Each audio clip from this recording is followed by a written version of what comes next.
All right. Oh, yeah. Big boy spoon. Over here. Ooh, this nice. Ooh, this nice and cold.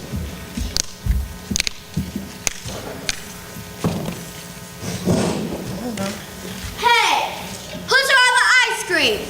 JJ, I know you hear me. JJ, you give me some of that ice cream right now. 38.50 plus the 27 from last week. Man, that's a total of $85.50. Not bad. Not bad at all. For a kid on welfare, that is.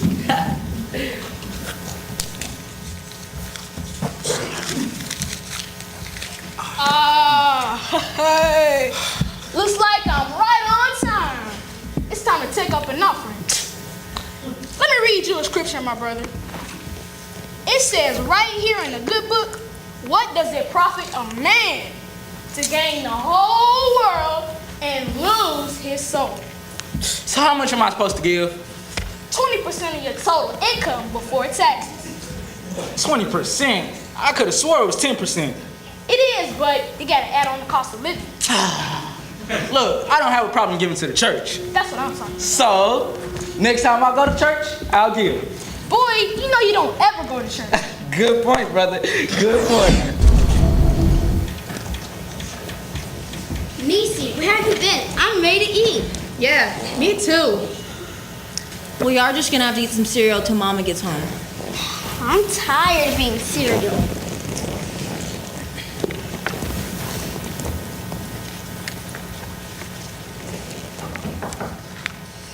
I'll get it. That can't be Mama. It's not even 6 p.m. Yeah, Penelope? Hi, yes, I'm here to see Mrs. Trina Sanders. That's my mom, but she's not here right now. You mean to tell me that you are in this house all by yourself without an adult being present? Excuse me, ma'am. We don't let strangers into our house. Look, girl, it's a little too late for that. I work for CPS, Child Protective Services, and my office received a complaint that there's been children left in this house without adults being present. Look, lady, we can take care of ourselves. I'm sorry. It doesn't look that way to me. And you can't be here with all these children all by yourself. Can somebody help me put my shoes back on? Oh my goodness.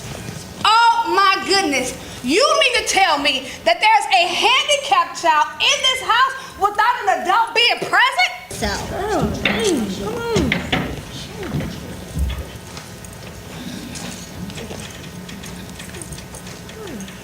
There you go. Hey, kids. Hey, Mama. Whoa, hey mama, what are you doing here so early? The last time I checked, I do live here, young lady. You know what I mean, mama. Why are you home? Well, if you must know, I have a date. You mean with the mystery man? That's right. Mama, you've been going out with this man for nearly 3 months. When are we finally gonna meet him? Yeah. Well, When she gets ready to get rid of him? I mean, just think about it. What man would be interested in a woman who has 9 kids? Yeah, Mama. Why? He would have to be blind, crippled, and lazy. well, I hope you're wrong, young lady, because I really like this guy. And I believe he likes me for who I am. You mean for who he thinks you are, don't you? Yeah, mama. And just what are you saying? She's saying that you're a beautiful woman, Mama, with 9 kids. And I'm sure he knows that you're beautiful. But does he know that you have 9 children? Yeah. Does he? Well, That's what I thought. Why don't you just admit it?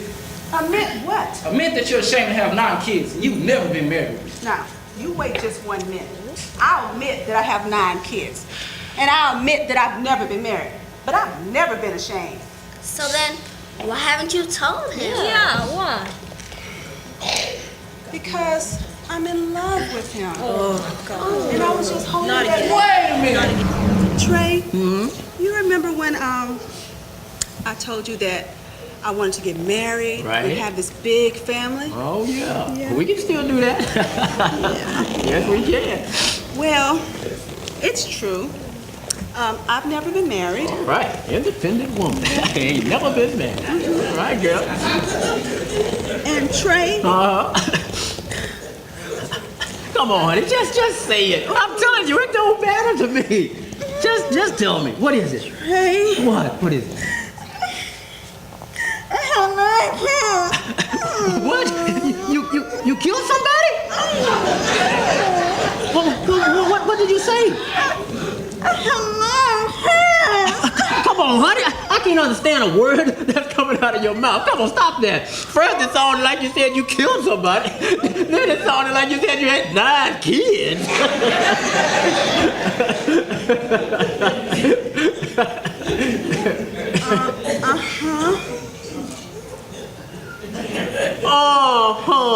What? Trey, I have 9 kids.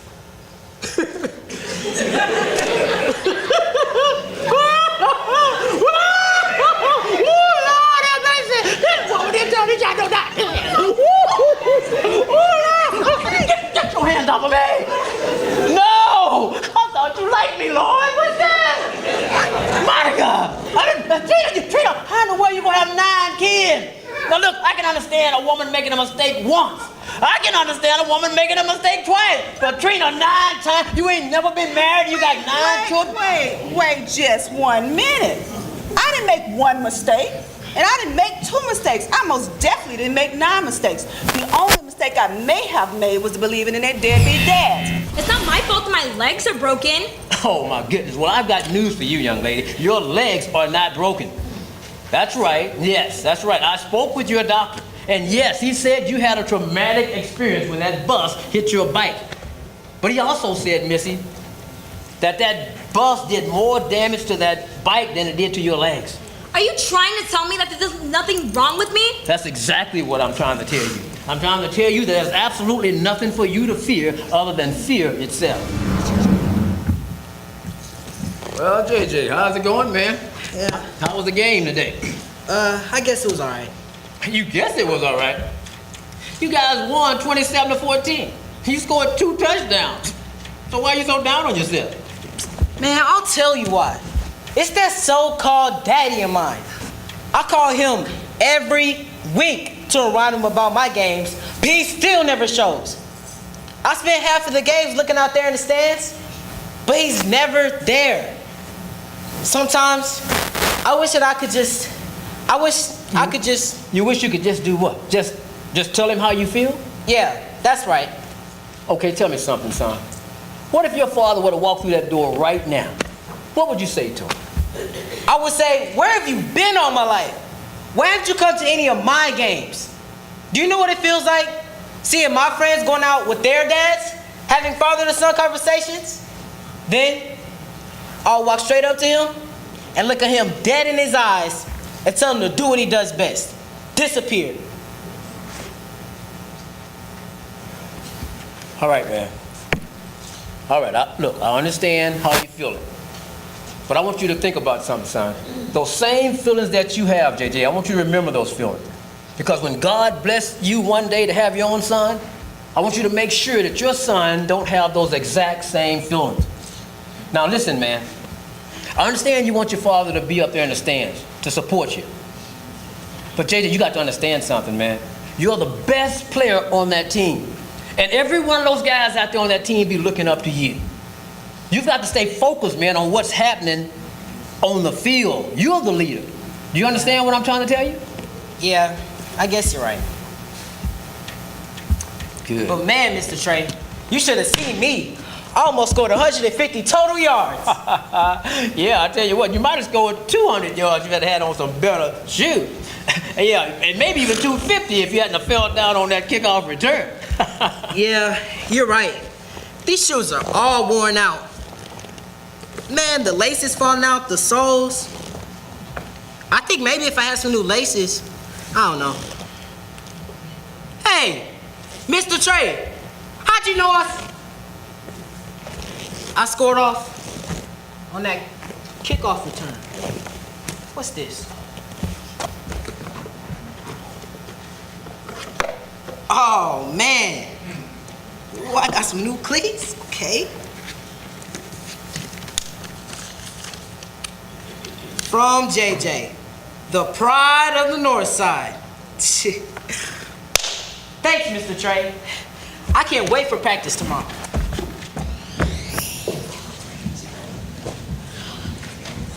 Man, I thought we could play some football. Look, man, we can play football after we finish playing church. But when am I gonna get to be a deacon? You can't be a deacon, man, Why not? because you don't pay your tithes. And you have to pay. Oh man, bro, you gonna make me cry. And you have to pay tithes to be a deacon? Yeah, man, you gotta lead by example. So how much do I have to pay? 20% of your allowance. Bruh, I thought it was 10%. It is, but you gotta add on the cost of living. Fine, I'll give you $5. All right, repeat after me. I, Marcus Johnson, I, Marcus Johnson, am now a head deacon. am now a head deacon. I promise to pay my tithes every month. I promise to pay my tithes every month. Amen. Wait, that's it? Yeah, that's it. But what you want me to do? Look, your job is to take up a good offering. How many times do I have to take up a good offering? At least 3. Why so many? Because they don't get into the spirit of giving until about that 3rd time. I know what you mean.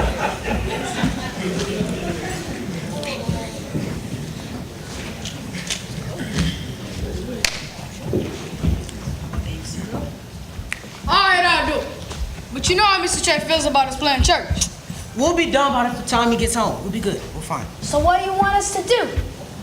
Just y'all have a seat. I'll let y'all know when it's time to do your thing. All right? Go have a seat. All right. You know, got comfy seats right there. Nice and cushion for you.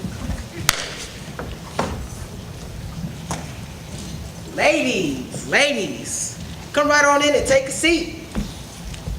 Yeah, we finna have some good old church in here. Uh-huh. Well, I guess we can get started now. First, let me welcome y'all to Feel Good Baptist Church. Where the Dr. Reverend Flanagan Feelgood is your pastor. Good evening, church.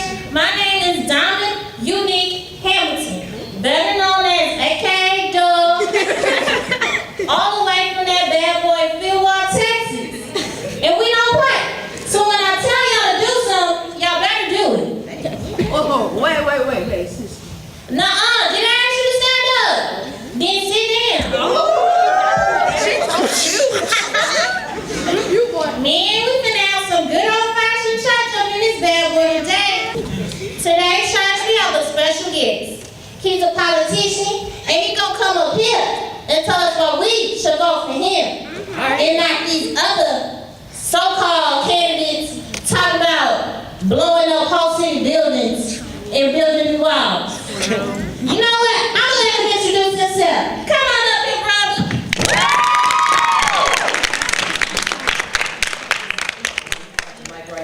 Thank you, sir.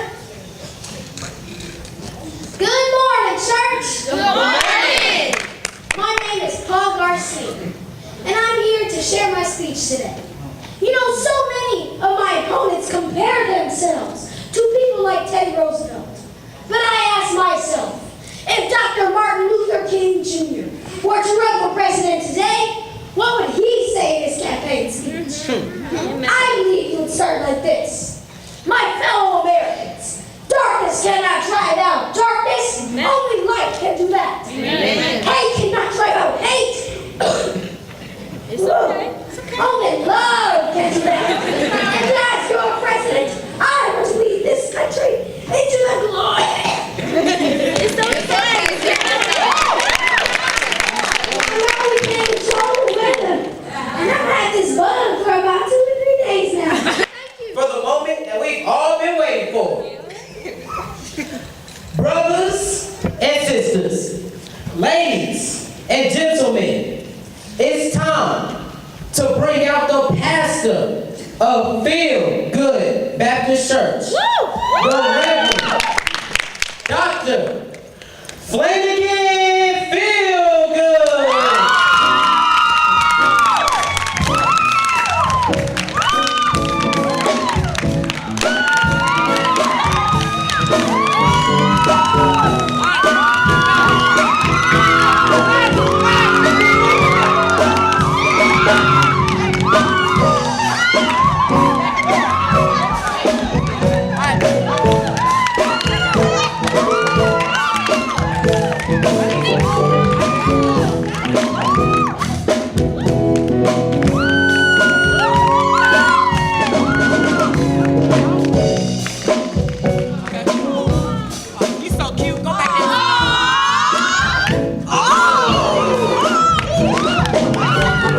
Thank you.